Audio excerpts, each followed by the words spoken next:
Sambil apapun aktivitas kita ya Allah subhanallah. Kita sebut subhanallah, itu Allah nyebut nama kita ya. Labbaik wa sa'adak ya abdi, ya Allah. Oh, iya ya abdi, dilihatin, dipantau, itu sebetulnya. Nah, jadi kuncinya ada di kita. Ya. Kuncinya ada kita. Ya, kalau kita ingin disebut terus oleh Allah, fadhkuruni adzkurkum. Ingat aku, maka aku akan ingat kau. Zikirlah kau, maka aku akan berzikir untukmu. Ini lisan dengan hati. Lisan dengan hati. Ya, iya tadi belumnya. Jadi ada yang dengan lisan. Kalau lisan itu ya kayak gitu tadi. Kita zikir subhanallah, alhamdulillah, tapi hatinya lalai. Ya, artinya ya kita cuma lisannya doang. Ya. Subhanallah, subhanallah, subhanallah, subhanallah, subhanallah. Tapi ini masih bagus. Masih bagus ya. Dibandingin yang lain. Dibanding nggak zikir. Dibanding nggak zikir gitu ya. Masih bagus. Ada bilgalab, ini lebih tinggi. Lisannya diam. Tapi dia ngeliat manusia zikir. Gitu. Dia tahu zikir. Hatinya terus Allah, Allah, Allah, Allah, Allah, Allah, Allah. Ini harus kita pelajari. Ya, ini lebih tinggi tingkatannya daripada zikir dengan lisan tadi. Ya subhanallah, subhanallah, subhanallah, subhanallah. Itu belajar gitu di majelis zikir atau di mana, Ustaz? Itu di hati. Di hati.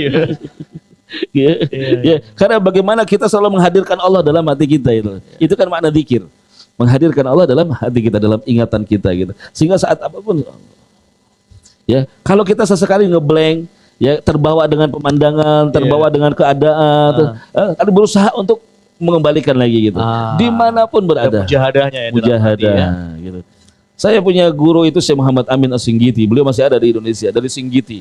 Ya, daerah lebih sana, daerah yang tidak tersentuh oleh manusia kalau sana. Jadi masih banyak ulama-ulama besar di sana gitu. Luar biasa, masih memegang syariat gitu. Nah, itu setiap duduk di mana nggak pernah lepas dia selalu. Selalu dia zikir nggak pernah. Nah, yang hebat bil qalbi wal lisan. Hatinya zikir, lisannya juga zikir. Artinya memaknai. Subhanallah, alhamdulillah, wala ilaha illallah. Sekarang banyak pakai tasbih, Ustaz. Pakai tasbih digital. Iya. Tapi yang kerennya tangannya begini saat zikir, tapi lisan nama ininya lagi ngomongin orang, itu gimana? Ya. Padahal ini sejatinya tools, Ustaz, ya. Iya. Tasbih ini tools untuk membuat mudah lisan dan zikir kita. Iya, iya. Ya, bersatu ya dalam zikrullah. Jadi sebagai penutup aja, ada satu hadis Rasulullah pernah hadir satu mimpi orang soleh. Ya, karena ru'yatul mu'min juz'un min nubuwah, juz'un min nubuwah. Jadi mimpinya orang soleh itu bagian daripada mukjizat kenabian. Jadi kalau orang soleh bermimpi itu insya Allah benar. Orang ulama, para aulia gitu. Suatu hari kalau tidak salah Syekh Hasan atau Syekh Ahmad, dia pernah bermimpi berjumpa Rasulullah SAW dan Rasulullah menyampaikan beberapa hadis. Di antaranya beliau katakan, ya, siapa orang yang di mulutnya, siapa orang yang meminum kopi, ya, dan di mulutnya itu, selama di mulutnya itu masih ada bau kopi, malaikat memintakan ampun untuknya. Kopi nih, Ustaz. Kopi. Kopinya kopi buni, kopi yang biji itu. Iya. Kopi biji, ya, kopi hitam, ya. Itu siapa orang yang meminum kopi, kemudian setelah itu selama mulut itu masih ada aroma kopi buni, kopi biji itu, ya, bukan saset ya, atau bukan yang bubuk, ya, yang kopi bijian, kemudian kita ngancurin sendiri tuh. Oh, ya, iya. Kan jadi bubuk juga, Ustaz. Ya, ditumbuk kan? Iya, ditumbuk. Jadi bubuk. Ya, tadinya kan biji tuh. Oke. Biji kopi. Di roasting lah ya. Iya, kita tumbuk sendiri, bukan yang pabrik. Sendiri. Kalau pabrik itu ada campuran. Oh, murni kopi. Murni kopi. Oke. Murni kopi, ya. Kopi hitam murni.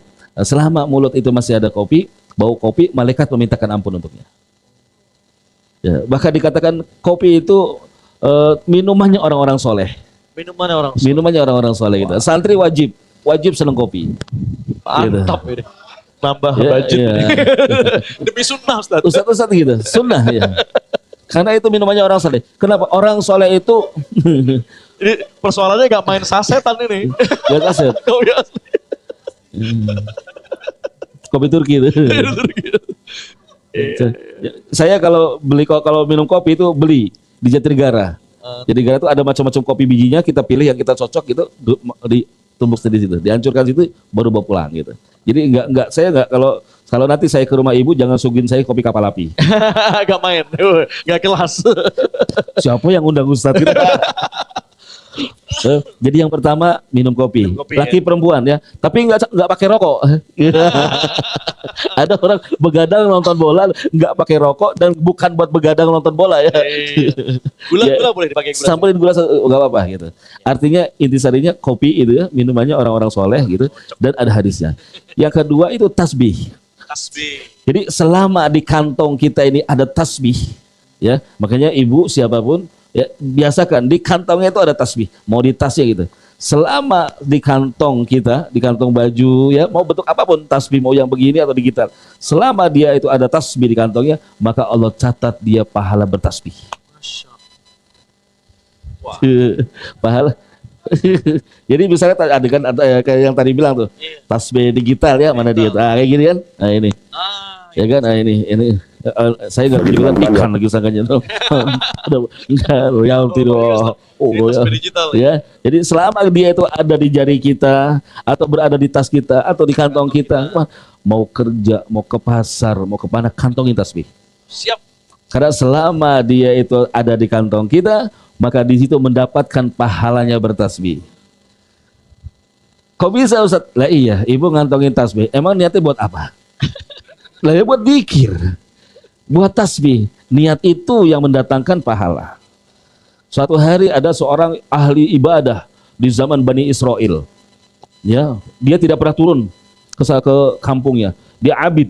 Ya, jadi kalau nabi-nabi dulu tuh ya orang-orang ahli ibadah, ulama-ulama kiainya itu gak kayak kita sekarang. Kiai kumpul sama masyarakat. Ya kalau dulu kiai ibadah mengasingkan gitu. Sesekali turun. Kalau turun baru warganya ngumpul, minta doa, minta ini belajar ini baru. Nanti naik lagi gitu. Suatu hari saat dia turun, dia mendengar kabar bahwa kampung itu dalam keadaan kelaparan. Kampung itu laparan. Sehingga dari saking kelaparannya itu sampai dia itu harus menggali ataupun memakan bangkai binatang ataupun manusia yang baru mati. Ya, dan itu dibolehkan memang. Ya, misalnya ada kita di hutan, laparan, terus nggak ada makanan, ada bangkai itu haram. Tapi kalau dalam keadaan hajat kita butuh makan boleh, tapi sekedar hanya untuk menghilangkan lapar. Nggak boleh berlebihan gitu. Saya itu kedengaran lagi kelaparan gitu. Akhirnya orang soleh di jalan. Dalam perjalanannya dia melihat ada sebuah bukit. Sebuah bukit dia bilang ini, ya Allah, kalau saja adanya bukit ini, engkau jadikan makanan pokok gitu, dan ini menjadi milikku demi Allah, aku akan sedekahkan ini makanan bukit yang sebukit ini untuk semua penduduk ini agar tidak kelaparan. Begitu. Kemudian dia jalan sebentar, tiba-tiba datang malaikat. Ya, menjelma di atas perintah Allah, menjelma menjadi manusia. Dan dikatakan, wahai hamba Allah, ya sesungguhnya aku diutus oleh Allah bahwa engkau telah mendapatkan pahala memberi makan orang sekampung dengan niatmu meminta kepada Allah bukit itu menjadi makanan pokok. Allah. Jadi itu pahalanya niat kebaikan gitu. Kita cuma naruh niat tasbih di kantong saja dapat pahalanya bertasbih. Makanya Nabi ajarkan. Apalagi niat teman-teman yang lain juga bertasbih. Dibagiin tasbih satu-satu. Bang ya. Wah, itu luar biasa. Ya. Ingat kan tasbih subhanallah ada berapa? 40 huruf. 40 huruf. Satu hurufnya 10 kebaikan. Luar biasa kalau kita dibagi-bagiin ya. Masya Allah. Jadi sebagai penutup perbanyaklah niat beramal soleh. Perbanyak niat berbuat kebaikan gitu. Kalau niatul mar'i khairun min amalih. Terkadang niat seseorang lebih baik dengan amalnya. Kalau amal sekarang ikhlas, bisa berapa tahun kemudian muncul ria, muncul ujub, muncul itu. Itu orang itu kalau bukan saya tolong dulu, itu nggak jadi apa-apa sekarang. Sekarang dia lah itu beberapa tahun yang lalu. Waktu ngasihnya ikhlas gitu. Nah, itu amal terkadang masih harus berjuang. Tapi kalau niat siapa yang tahu kecuali Allah. Masya Allah. Ya kan, ibu duduk ngeliatin saya tiba-tiba, saya ingin sekali bantu Ustadz. Misalnya, itu niat. Siapa yang tahu? Itu ya hanya Allah. Nanti insya Allah minggu depan bisa hadir. Oh ya. Dan juga saya mengundang ya, ini khusus nih, semuanya dari Magnet Rizki, semua khususan Ustadz Nasrullah dan semua ini untuk bisa hadir di tanggal 29 September acara Maulid Nabi SAW pesantren Manbaul Khairat, insya Allah. Ya, ibu-ibu yang dekat, yang jauh boleh hadir. Yang sama. Di Bogor, Ustaz. Yang di Bogor, insya Allah. Nah, Gunung Sindur. Wallahu a'lam bishawab. Rabbi zidni ilma warzuqni. Masya Allah, alhamdulillah, wa syukurillah, kita sudah menyimak bersama tadi kajian Ikram indahnya ngaji kitab di Rabu malam. Kitab Syifaus Sakim ya, dan dibawakan oleh Ustadz Wahidin. Semoga Allah Subhanahu wa taala memberkahi beliau, memberikan kesehatan ya, dan senantiasa ilmunya bermanfaat bagi kita semua dan keluarga kita yang kita cintai. Bapak Ibu jamaah Ikram yang disayang Allah Subhanahu wa taala, demikian yang dapat kami sampaikan dari Magnet Rizki Center. Kami mengucapkan semoga Bapak Ibu semua kita menjadi hamba Allah Subhanahu wa taala dan umatnya Nabi Muhammad SAW yang terpilih untuk mendapat syafaat sampai nanti di yaumil qiyamah. Demikian kita tutup dengan bersama membaca Quran surat Al-Asr. Bismillahirrahmanirrahim. Wal 'asr innal insana lafi khusrin illal ladzina amanu wa amilus shalihat wa tawassaw bil haqq wa tawassaw bis sabr. Sampai jumpa insyaallah di Ikram yang akan datang spesial Maulid Nabi Rabu malam di Pesantren Khairul Razikin. Saya Abu Sa'alalami mohon izin undur diri. Alafu minkum. Assalamualaikum warahmatullahi wabarakatuh. Bagi teman-teman yang belum subscribe dan baru saja menemukan channel ini, silahkan subscribe. Insya Allah Anda akan mendapatkan materi-materi yang terbaik dari channel ini. Insya Allah Anda adalah makhluk yang ajaib. Tinggal kita sempurnakan faktor-faktornya. Dan insya Allah dalam video-video berikutnya kita akan lanjutkan materi ini sampai Anda menemukan potensi terbesar diri Anda dan menjadi makhluk ajaib sebagaimana yang Allah Subhanahu wa taala inginkan untuk Anda. Sampai jumpa. Assalamualaikum warahmatullahi wabarakatuh.